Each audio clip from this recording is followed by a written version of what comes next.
인어공주, 캡틴 마블, 더 마블스 등 디즈니에서 야심차게 내놓았지만 하나같이 폭망한 작품들에는 공통점이 있습니다. 바로 PC, 정치적 올바름이 들어갔다는 것인데요. 백인이 인어공주를 흑인이 할리 베일리가 배역을 맡은 것을 예로 들 수 있겠습니다. 디즈니는 고조명장인 인어공주의 주인공으로 흑인을 캐스팅해 사람들에게 온갖 욕을 먹고 처참한 흥행 실패를 기록했지만 PC에 대한 이지를 버리지 않았고 이는 백설공주에도 이어졌습니다. 피부가 눈처럼 희다고 해서 백설이라는 이름이 붙은 백설공주와 달리 캐스팅된 레이첼 지글러의 피부색은 까무잡잡했죠. 이것만으로도 사람들을 화나게 하기엔 충분했지만 사람들을 더 화나게 만들었던 것은 백설공주 역을 맡은 레이첼 지글러가 뱉어내는 말들이었습니다. 그녀가 말하는 모든 것이 논란이 되었고 결코 보다 못한 디즈니가 나서게 만들었으며 백설공주는 로튼토마토 20%의 평가, 제작비 4천억의 절반에도 못 미치는 흥행을 거두며 박살났습니다. 오늘 우리는 레이첼 지글러라는 무명의 여배우가 어떻게 디즈니의 고전 명작이었던 백설공주를 박살내는지에 대해 알아볼 것입니다. 피부가 눈처럼 흰 백인이 연기해야 할 백설공주 자리에 까무잡잡한 라틴계 배우가 맡았다는 점에서 백설공주는 개봉하기 전부터 블랙워시 문제로 시끄러웠습니다. 하지만 같은 논란이 있었던 전작 인어공주가 어느 정도 흥행했었고 영화의 주요 타겟이 어린이라는 점에서 크게 문제될 점은 없어 보였죠. 레이첼 지글러가 입을 열기 전까지는 말입니다. 레이첼 지글러는 백설공주 영화가 그녀의 피부색과 관련이 없는 이야기의 대체 버전을 기반으로 한다고 주장했습니다. 그녀는 백설공주라는 이명이 눈처럼 피부가 하얘서가 아닌 백설공주가 아기였을 때 발생한 눈보라에서 살아남았고 왕과 왕비가 그녀의 회복력을 상기시키기 위해 백설공주라는 이름을 지었다고 말했죠. I just mean that it's no longer 1937 and we absolutely wrote a Snow White that is She's not going to be saved by the prince. She's not going to be saved by the prince and she's not going to be dreaming about true love. She's dreaming about becoming the leader she knows she can be. 물론 백설공주 원작의 팬들은 당연히 항의했지만 배우가 영화에 대해 자기 생각을 밝히는 것은 흔한 일이고 그로 인해 사소한 논란에 휩싸이는 것도 흔히 볼 수 있는 일입니다. 하지만 중요한 점은 레이첼이 영화에 대해 더 많이 이야기할수록 백설공주 영화에 있어 재앙이 될 것처럼 보였다는 것이었습니다. 아니나 다를까 레이첼은 기존의 논란이 무색할 만큼 또 다른 새로운 논란들을 만들기 시작했습니다. 레이첼은 백설공주 원작을 캐캐 묵은 이야기라고 무시하면서 백설공주를 사랑한 왕자를 스토커라고 폄하했죠. 주목해야 할 점은 백설공주 이야기가 그저 평범한 이야기가 아니라는 것입니다. 백설공주는 최초의 장편 애니메이션인 동시에 디즈니의 창리자인 월트 디즈니의 유산이라고 봐도 될 만큼 그가 매우 아낀 작품이었습니다. 월트 디즈니는 백설공주 이야기를 너무 아낀 나머지 회사의 백설공주를 절대 바꾸거나 수정하거나 리메이크하지 말아달라고 부탁했지만 아이러니한 것은 디즈니가 그렇게 하지 않았다는 점이었죠. 월트 디즈니가 우려했던 만큼 사람들도 디즈니의 고전 영화를 리메이크하는 것에 대해 우려를 표했습니다. 이미 인어공주라는 전례가 있었기 때문이었죠. 인어공주를 백인으로 묘사했던 1989년 애니메이션과 달리 인어공주를 실사화한 영화에선 흑인 배우가 인어공주 역을 맡으면서 사람들은 이 같은 결정이 PC 때문이 아니냐며 비난을 쏟아냈습니다. 주인공이 백인에서 흑인으로 바뀌었다는 점에서 사람들은 원작을 파기했다며 항의했지만 일부 사람들은 인어에는 인종이 없다며 옹호하기도 했습니다. 흑인 인어공주를 옹호했던 사람들처럼 백설공주의 레이첼이 캐스팅된 것을 지지하는 사람들도 있었겠지만 레이첼의 앞뒤가 다른 태도는 그들의 마음을 돌리게 만들기에 충분했죠. I was scared of the original cartoon. I think I watched it once and then I never picked it up again. Like I'm being so serious. I watched it once, never revisited Snow White again. 레이첼은 백설공주 원작에 대한 경멸을 표하면서 자신이 연기할 백설공주는 왕자에게 사랑받는 것을 꿈꾸는 공주가 아닌 사람들을 이끄는 리더가 될 것이라고 말했지만 기자회견에서는 어린 시절 백설공주 드레스를 입고 공주가 되는 것을 꿈꿨던 사진을 보여줬다는 것에서 앞뒤가 맞지 않았습니다. 레이첼의 잦은 변덕과 가벼운 태도는 사람들의 신뢰를 잃게 만들었고 그녀에 대한 인식을 점점 나쁘게 만들었죠. 레이첼을 안 좋게 보고 있던 사람들은 대중들뿐만이 아닌 백설공주의 악역인 여왕을 맡은 겔 가돛도 마찬가지였습니다. 이러한 관계는 레이첼과 겔 가돛이 함께 출연한 한 인터뷰에서 잘 드러납니다. 이 인터뷰에서 볼 수 있듯이 겔 가돛은 레이첼이 말하는 동안 사무적인 미소를 짓습니다. 그러나 겔 가돛이 말할 때 레이첼은 그녀를 보지 않고 그녀의 발 아래를 보거나 곁눈질합니다. 그들의 바디랭귀지는 둘 사이에 긴장감이 돌고 있음을 말해줍니다. 그리고 이 과정은 디즈니가 백설공주의 공식 예고편을 공개했을 때 사실로 입증되었습니다. 백설공주 예고편을 올린 지 1일 만에 1200만 조회수를 올리는 기염을 토했습니다. 하지만 레이첼은 영화의 흥행을 책임질 이 중요한 순간을 자신의 정치적 성명을 발표할 기회로 삼았습니다. 그녀는 프리 팔레스타인이라는 내용이 적힌 게시물을 올렸는데 이 내용은 이스라엘과 팔레스타인 분쟁에 대한 팔레스타인을 지지하는 정치적 성명이라는 점에서 논란이 됐습니다. 일부는 이를 명예로운 연대의 표현으로 보았지만 다른 이들은 겔가돗을 겨냥한 비난으로 받아들였습니다. 그도 그럴 것이 겔가돗은 이스라엘인이며 군대에서 복무하기도 했습니다. 그녀는 대외적으로 국가를 지지했으며 이스라엘의 팔레스타인 민간인 인지를 옹호한 이유로 살해 협박을 받기도 했죠.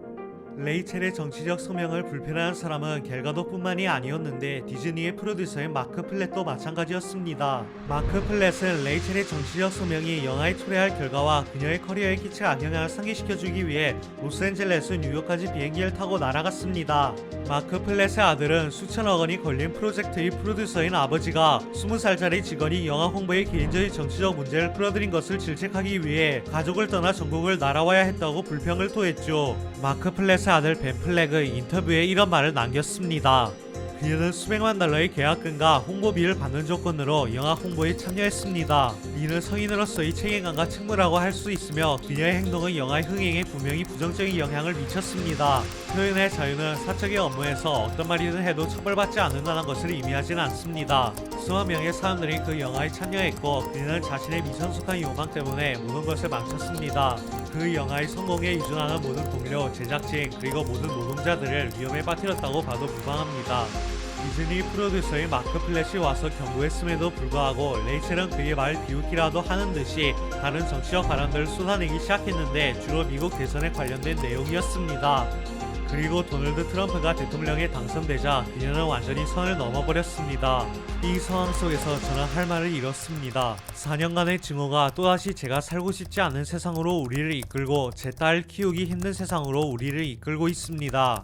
참고로 그녀에겐 딸이 없습니다. 이렇게 충격받아서는 안되지만 전 충격을 받았습니다. 오늘 아침 절 공포에 빠지게 만든 사람들을 생각하면 마음이 아픕니다. 저는 여러분과 함께 웁니다. 소리칩니다. 그리고 민주당이 새로운 길을 개척하는 데 있어 왜 계속 실패하는지 시적으로 표현하고 싶습니다. 이 법은 존재해서는 안 되었습니다. 그렇게 많은 표 차이로 져서는 안 되었습니다. 트럼프 지지자들, 트럼프 유권자들, 트럼프 본인에게도 평화가 찾아오지 않기를 바랍니다. 레이첼의 트윗은 미국 보수 언론들을 광란에 빠뜨리기에 충분했죠. Hello, Disney. You're gonna have to redo your film again because this woman is a pig and you fired Gina Carano for far less than this nonsense. 미국 보수 언론인인 매기 켈리는 레이첼을 돼지라고 평하면서 레이첼의 발언에 불쾌감을 표했습니다. 디즈니 소속 스타가 국민 절반을 공개적으로 비난했는데도 디즈니가 이를 막지 않은 점에 보수 언론들도 충격을 받았습니다. 레이첼은 완전히 선을 넘어버렸습니다. 그녀가 한 발언들로 인한 후폭풍을 디즈니는 차마 두고 볼 수 없었습니다. 레이첼이 논란들을 더 만들기 전에 먼저 조치를 하기로 결정했습니다. 첫 번째로 디즈니는 그녀가 사과문을 쓰도록 만들었습니다. 안녕하세요 여러분, 지난주 인스타그램에 올린 선거 관련 게시물에 대해 진심으로 사과드립니다. 감정에 휘둘렸습니다. 증오와 분노는 우리를 평화와 이해에서 점점 더 멀어지게 만들었습니다. 제가 부정적인 담론에 일조한 것에 대해 사과드립니다. 물론 사과만으로는 화난 대중들을 잠재우기엔 충분하지 않았습니다. 디즈니는 레이첼이 또 다른 논란을 만들까봐 우려했고 소셜미디어 전문가를 고용해 영화가 3월 21일에 개봉하기 전에 그녀가 올리는 모든 게시물을 검열하도록 했죠. 전문가들은 레이첼이 사용하는 계정을 사사시 검열했습니다. 그녀는 더 이상 영화를 방해할 수 없었습니다. 하지만 피해는 이미 발생한 후였죠. 영화는 예정대로 2025년 3월 21일에 개봉했습니다. 팬들은 오래전부터 이 영화가 망할 줄 알고 있었습니다. 그리고 이 예측은 사실이 됐습니다. PC 때문에 비평가들의 찬사를 받았지만 흥행 수익은 정반대였습니다. 백설공주는 참담할 정도로 흥행에 실패했고 전 세계적으로 약 1000억 수익을 올렸습니다. 영화 제작 예산이 4천억이었다는 점을 깨닫기 전까진 성공한 작품처럼 보입니다. 백설공주 영화로 디즈니는 70% 적자라는 엄청난 손실을 봤습니다. 이 기록은 디즈니 박스오피스 역사상 최대 흥행 실패로 남았습니다. 이는 비슷한 논란을 겪은 영화 인어공주와 정반대의 결과라는 점에서 흥미롭게 다가옵니다.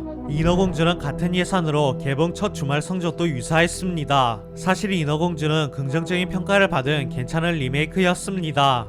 영화는 약 7천억 원 수익을 올렸습니다. 흥행한 이유? 바로 재미있었기 때문입니다. 하지만 백설공주가 사람들에게 극도로 재미없다는 평가를 받았다는 점에서 백설공주의 희망은 없었습니다. 레이첼은 흥행 실패를 애써 부정했습니다. And to everyone who hates when I win, the winged victory came to the Louvre in pieces, and people still line up to see her.